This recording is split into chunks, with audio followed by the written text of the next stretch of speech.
Oli ku There is Still Hope, channel y'essuubi.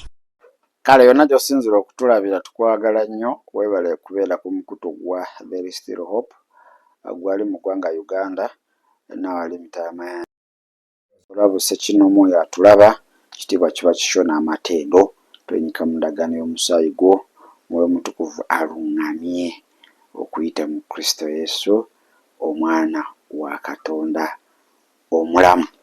Amiina era amiina nnyo ddala. Akati njagala kwogera ku nabasuubiza nti tugenda kwogera ku kigambo lwaki olina okwegendereza tomala gawaawa wa muntu yenna gw'osanze aga mu Luganda kyekyokunywegera, tomala ganywegera muntu yenna gw'omaaze gasanga. Kino nkikubula out of experience from my previous life of serving the enemy. I'm not discouraging you ate sirigamba nti buli gw'olaba azze okunywegera ayinza okuba ng'alina ebiruubirirwa oba ebigendererwa ebiyinza okuba nga ate bifaanaganako mu mbeera ekolaki mu mbeera weetyo. Naye Bayibuli etugamba tubeere abagezigezi ng'obwana bwaki bw'emisota. Teri akayigiriza kuluma atandika kakimanyi kalina okuba nga kakubojja naawe okiggyemu enjawulo. Kakati okunywegera ndala mu nsi ezaabo bakyeruppe si kintu kipya, it's common. Okunywegera buli ne bannazaala basazaala bonna babanywegera, oyinza n'okwesanga nga bonna basula mu nnyumba mu nnyumba emu. Naye ekintu ekyo ennaku zino kati bakikozeseza nnyo especially ba agents okuba nga they fetch oba they collect souls nga bakuŋŋaanya emmeeme. Bwe kabuulire ebintu ebimu tubiraba ng'ebintu ebitakola nnyo impact oba ebitali nnyo by'amakulu, naye nga mu spiritual realm oba mu nsi ey'omwoyo bino ebintu birina significance ennene nnyo naawe gy'otasuubira. Yesu omuntu okujja kulikayo n'akuwa aga physically tolabawo kintu kyonna kigenze mu maaso, but spiritually wabeerawo transaction, wabeerawo transaction taking a place nga one of the transactions emu ebeera soul tie. Soul tie guba mukago mubanga abasse emikago nti omuntu mu kunywegera omwo asobola okukola soul tie naawe, nti omuntu obadde tolina nnyo mukwano naye tomulowoozaako nnyo ate from nowhere n'otandika okulaba nga ate that person is coming in your minds. Nolaba ng'omuntu oyo n'endowooza zo atandise okuba nga azisensera oba atandise okuba nga akola ki azirya mpola mpola. Kakati soul tie za mirundi ebiri, waliwo eri positive ne negative, naye nga soul tie yonna gye nkusabira obeere soul tied to Christ. Kuba bali soul tied ku baami baabwe, omwami n'afa oba omukyala n'afa n'asigala ng'akyamukola ki akyamugira mu birooto akyamukozesa kubanga wabaawo endagaano, wabaawo spiritual connectivity wakati wo ate n'oyo omuntu. So kati bano ba agents bakola nnyo kubanga omuntu okukola soul tie kiba kyangu nnyo okukola destiny swapping n'okukontrolinga. Emmeeme aba connectinze eyiyo ku yiye spiritually. So hugging eyo nnungi eri omuntu gw'omanyi, omuntu ng'omutegeera osobola omuwa hug tewali buzibu, naye omuntu nga tomutegeera bulungi ate naddala weegendereza omuntu ayagala nnyo okuhaginga banne nga ye ayagala nnyo alimamuyinza gundi oyo nga musanyufu nnyo bambi alina okwagala. Wekankubuulire kino, teri asinga ba agenti ba sitaani kubeera na kwagala okw'ekicupuli naye nga kubakolera.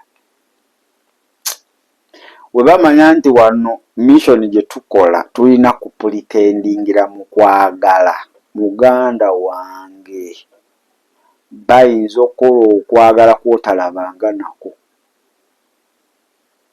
Ate mu kanisa ffe kukyawa kwe tulina, there is no love among us. Obukyayi obujjudde mu kanisa bulina ne transformer.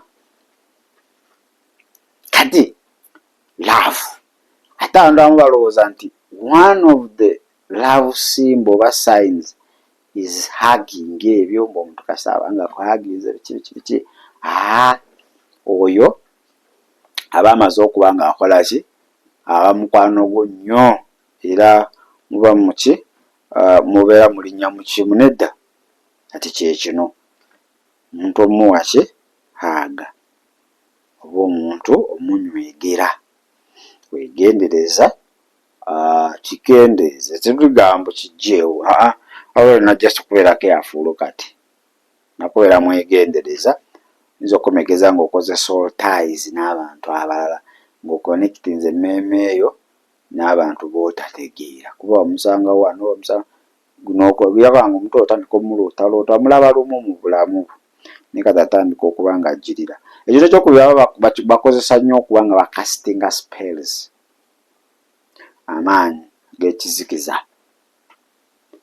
Spells gaba ng'amasannyalaze sitaga maanyi, tosobola galaba n'amaaso ga mubiri naye gali amaanyi kasita gakuyingira omuntu oyo asobola okukontrolinga oba kati aba atakinze charge of your life nti goba tokyasobola kubeera n'eri independent decision nti gwe wesalirawo aba bakusalirawo. Kale okuyita mu ezo baliriizingiramu nnyo spells nnyo. Beejenti baagala nnyo waaginga, beejenti basitani baagala nnyo haaga. Era nkubuulira olwaleero weegendereze ani gwowa haaga, weegendereze bani bokkiriza okuba nga abakola ki bagwa mu kifuba kyo. Otherwise genda komekereza nga okoze soul tie, connectinga kw'emyoyo, omuntu ajja kukwata emmeeme yagiconnectinge n'eye okuba nga akufuga, oba ojja kukomekeza nga omuntu oyo asumuludde amaanyi ag'enjawulo ne gakuyingira. Abamu amannya ago gayinza okuba nga gandwadde, nowaginga omuntu from nowhere nakubbiriza n'owulira nga kaniganga kakisenyiga kifuba biki n'olwala ebya seriously you get sick. Era otaba nabalina mwoyo wa Mukama kulaba sobola okufa zakubuulira. So kame enaku sitaani takyali mubiri ebyedda bye tumumanyiddemu nti biyinza okuba bitiisa, biyinza okuba nga biri haadi.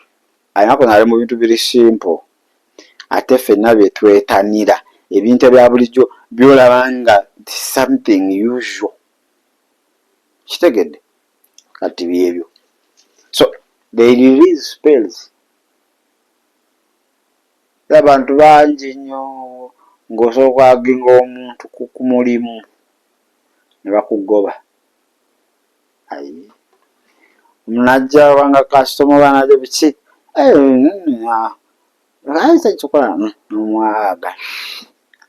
that will be the beginning.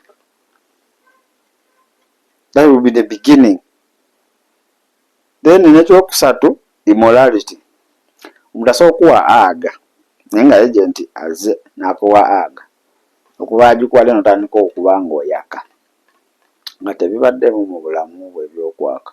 Otandika okuba ng'oyakirira, otandika okulaba abalenzi beegomba, okulaba abawala beegomba, talowooza ku byakwegatta, talaba buno bukinaakukka, bino bibulumuuvu. Notandika okuba nga ebintu by'obusegusegu bitandika okuba nga bisikirizibwa okuyingira mu bulamu bwo naye nga yali ki? Nga yali aga. Ate kyayinza okukola nti after hugging you ayinza okukutekinga over spiritually naba nga ajja kukozesa mu nsi ey'omwoyo. Ate sitaani ye okumanya muyaayi. Sitaani agira mu kifaananyi eky'omuntu gw'omanyi. Ayinza okuba nga ali ekisiwo, ayinza okuba nga ye boyfriend gw'olaba nga ye munyeenyeeyo. Ate abantu alako obujulizi bw'omukyalo omu ebintu byali bimukozesanga naye nga bijja mu kifaananyi kya bba ate ng'asanyuka busanyusa alowooza abannaye bba wakyayika amwagala nnyo.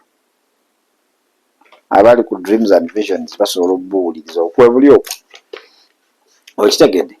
Kakati nti ne sitaani ne agent asobola okukola ekyo n'ajja n'akunywegera naba nga aliriizinza amaanyi n'akuyiwamu omwoyo ow'okwaka. Byobusegu n'otandika okuba nga obyagala. Oba n'afuna access nekitandika okuba nga kijja mu okuba nga kikukozesa. Ate manya okitandika. My friend, to marry is a problem. Kiba kizibu. Aye n'ofumbirwa okufuna olubuto. Nawe wayinza okubeerawo obuzibu awo. Balwayi bafumbidde naye nga okufuna olubuto it's a miracle. Big miracle. So, banaye, kigambo kimu kimanya omugezigezi okuwulira. Ageza omuzigabe naye nga mwerekamu.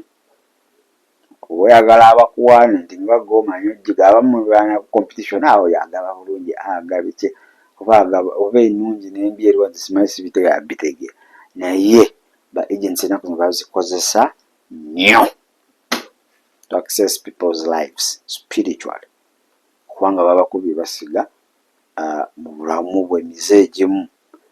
So tubeere nnyo abeegendereza nga twaginga abantu. Warning nkikuwadde yenkugamba twabikozesangako era babikozesa. And now it's one of the easiest means. Sitaani anoonya means ennyangu gye batamutegeere neyekweka omwo n'asobola okuba nga akola ebibye. Ekintu ekya bulijjo gwe kyotalabamu buzibu bwonna neyekweka omwo. Manyi Sitaani tumulabira mu bintu ebiri hard, ebintu ebitiisa, ebintu ebizibu ennyo. Ffe tulowooza mu mwagenda okugira nedda ssebo. Alina omu asobola okugiramu naye kati ayagala nnyo bino ebintu ebiri daily. Bintu which people can't live without. Tebatasobola kubeerawo nga tebabifunye. Mwagezaako okuba nga akola ki?